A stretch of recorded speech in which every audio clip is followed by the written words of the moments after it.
이동형 뉴스 정면 승부. 이동형의 뉴스 정면 승부.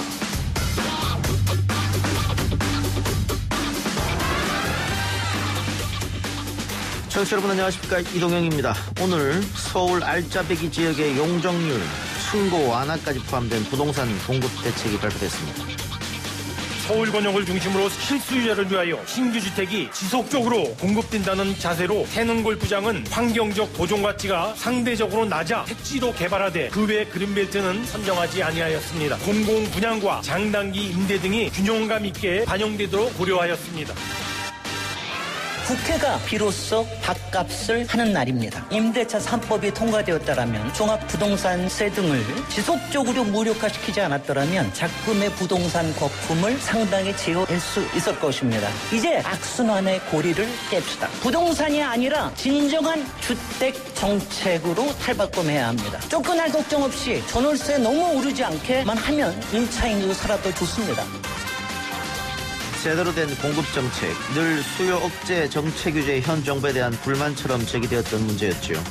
이번엔 제대로 된 공급 정책인 것 같습니다. 강남 용산을 포함 서울 주요 지역에 약 13만 2천 호의 주택이 공급될 전망입니다. 용적률, 층고도, 공공 성격이 강할 경우 완화됩니다.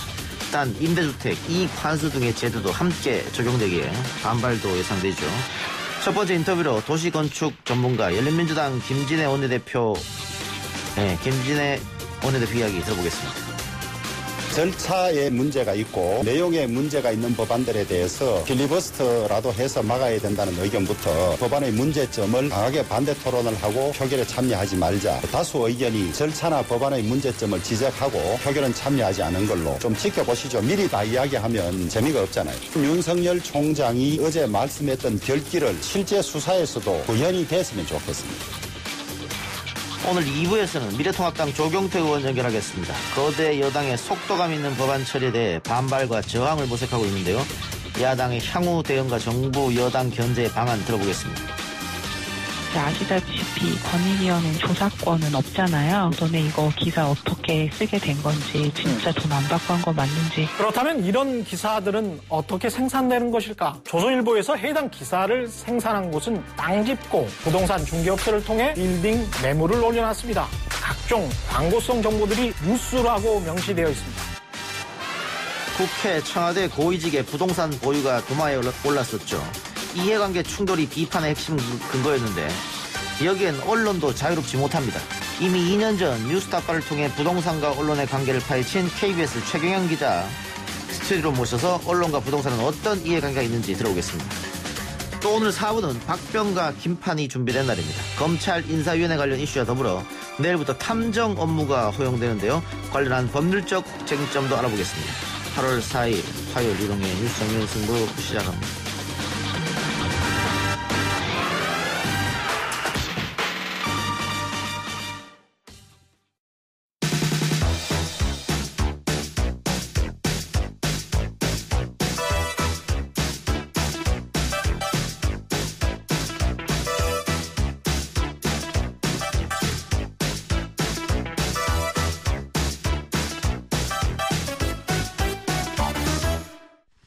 오늘 드디어 임대차 3법이 완성됩니다. 국회가 비로소 밥값을 하는 날입니다. 열린민주당 김진애 원내대표가 본회의 토론에서 한 말입니다. 직접 연결해서 이야기 나눠보겠습니다. 의원님 나와 계십니까? 네, 안녕하십니까. 네, 오늘 국회가 비로소 밥값을 하는 날이다 이렇게 말씀하셨는데 그 의미가 뭘까요? 임대차 보호법과 종합부동산세 관련한 여러 가지 법안들은 통과됐어야 될 법안들이거든요. 예. 적어도 한 10년은 늦은 겁니다. 그런데 이제 비로소 통과를 시켰으니까 밥값을 제대로 한 거죠. 그 10여 년 전부터 나왔던 이야기가 왜 지금에서야 통과됐을까요? 이유가 어디에 있다고 보세요? 당연히 박근혜 정부, 이명박 정부 때 계속해서 무기력화 시켜버렸고요. 그리고 임대차 보호법 같은 경우는 사실은 18대부터 발의가 되기 시작해서 계속해서 이제 미래통합당 쪽에서 반대를 해왔거든요. 예. 20대 국회 특히 문재인 정부 초기에 이거를 했었어야 되는데 그 정도는 해줘도 되는데 미래통합당이 발목을 계속 잡는 바람에 못한 거지요. 예. 그래서 이제야 통과가 된 예. 겁니다. 또 어쨌든 임대차 3법은 그 임차인들을 위한 법이고 또 약자를 위한 법 아니겠어요? 그렇습니다. 우리 국회가 존재한 이유도 그럴 테고. 네. 다만 최근에 이 임대차 3법이 전월세 논란으로 옮겨 붙어서 제가 조금 이해가 안 되는 부분이 있습니다. 이게 부동산 임대차 3법이 통과되면 전세가 사라지는 겁니까? 이제 뭐 일단은 그럴 수는 없고요. 예. 지난 그 한 1년에서 1년 반 정도 이렇게 전세 대출을 한 걸 보면은 지금 전세 계약한 것 중에 한 60% 정도가 전세 대출을 낀 거예요. 예. 그러니까는 이제 전세 대출이 이자가 낮은 한은 그렇게 전세금이 사라질 게 없고요. 아마 뭐 일부 아마 임대인들이 월세를 좀 바꾸고 싶다 이런 거를 할지는 모르겠으나 그 부분에 대해서는 또 추가적인 입법도 좀 필요할 겁니다. 지금은 이제 기준금리 플러스 3.5%니까 4%나 되니까 은행 이자보다 상당히 높지 않습니까? 예. 그러니까 그렇게 하려고 하는 부분들이 있는데 이번에 임대차 3법을 보면은요. 사실은 그 부분 들어가 있어요. 그것까지 포함해서 환산 임대료를 포함해서 5% 인상 상한제가 있는 거기 때문에 그렇게 쉽게 막 바꾸거나 그럴 수는 없습니다. 예. 네. 일단 뭐 그 전세 월세 이것은 우리 금리하고 같이 가는 것인데 네. 예전에 뭐 박정희 전두환 정권 때처럼 금리가 10% 20% 이럴 때는 전세가 당연히 효용 가치가 있었습니다만은 지금처럼 제로금리로 가면은 어렵다. 네. 그런데 집주인들은 그럼 당연히 월세로 바꾸고 싶겠죠. 다만 의원님이 지금 말씀하신 것처럼 뭐 갭 투자했던 사람이던가 또 대출을 많이 끼고 주택을 전세를 놔준 사람 같은 경우에는 월세로 바꾸려면 그걸 전세금을 다시 돌려주고 바꿔야 되니까 쉽지 않다 이 말씀이죠. 그렇습니다. 바로 예. 그렇게 될 거고요. 아마 뭐 또 분명히 일부는 그런 문제가 있는 데가 있을 수 있겠습니다만 그 부분에는 추가 또 입법도 필요하다고 봅니다. 예. 네. 그런데 그 최근에 우리 언론 보면은 정말 전세가 4년 뒤에 다 사라질 것처럼 그렇게 써가지고. 뭐 전형적인 공포 분위기 조성이죠. 예. 그래서 오늘 그 대표님 국회에서 발언할 때도 이 문제를 지적했더라고요. 언론에 대해서. 그러니까 언론이 뭐 모든 언론이 그렇지는 않지만은 예. 소위 이제 바른 방향을 제시하는데 언론의 역할도 굉장히 큰데 너무 지나치게 부동산이라는 관점에서 그리고 부동산은 올라야 되고 거기에 수익은 높아야 되고 그리고 예. 그렇게 하는 이유가 아마 이제 부동산 광고에서 나오는 수익이 언론에서는 상당히 많은 부분을 차지하기 때문에 예. 그런 부분들이 있다. 그리고 제가 뭐 평소에도 굉장히 좀 좋지 않게 생각하는 게 기사라고 쓰면서 부동산을 광고하는 경우가 굉장히 많거든요. 예. 그런 것들이 우리 사회를 굉장히 좀 좀먹게 만든다. 뭐 이런 거에 대해서 저는 평소에 굉장히 지적을 하고 싶었는데 오늘 기회가 돼서 지적을 했습니다. 예. 저 언론 이야기 나왔으니까는 열린민주당에서 당을 만들면서부터 주장했던 게 검찰개혁 그다음에 언론개혁이었는데 그렇습니다. 언론개혁 중에 하나가 징벌적 손해배상제 아니겠습니까? 예. 이 법은 어떻게 되는 겁니까? 그 법은 지금 최강욱 당대표께서 준비하고 계시고요. 이미 예. 다른 법안들이 마련된 곳도 있습니다. 예. 근데 이제 그 부분에 대해서는 국회에서 또 이제 처리를 해야 될 부분이고요. 그런데 이제 이 언론 징벌적 손해배상제라는 제도만으로 언론이 개혁될 거라고 생각하지는 않습니다. 솔직히. 예. 그거는 정말 악의적인 오보라든가 이런 부분을 막기 위해서 한 거고요. 예. 근본적으로 지금 언론의 생태계 자체가 그럼 지금 예전하고는 굉장히 좀 다릅니다. 그 부분이 언론의 그 생리하고도 맞물려 있는 건데요. 언론이 생존하려고 그러다 보니까는 뭐 광고나 클릭수 장사나 뭐 이런 부분에 너무 속도전을 하다 보니까 언론의 본령인 그 정확도라든가 그리고 선정성을 배제한다는 문제라든가 그리고 이제 방향을 제시하는 거라든가 이런데 너무 약해서 이런 부분은 그 언론인 스스로의 그 자성 능력을 좀 바라기도 합니다.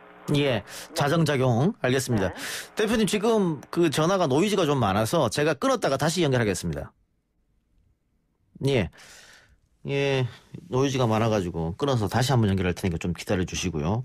오늘 김진애 원내대표가 국회에서 연설을 했는데 미래통합당 의원들은 고성과 야유했고 민주당 의원들은 이 연설이 끝나자마자 박수를 보냈더라고요. 그것도 좀 재밌는 그런 국회의 모습이었습니다.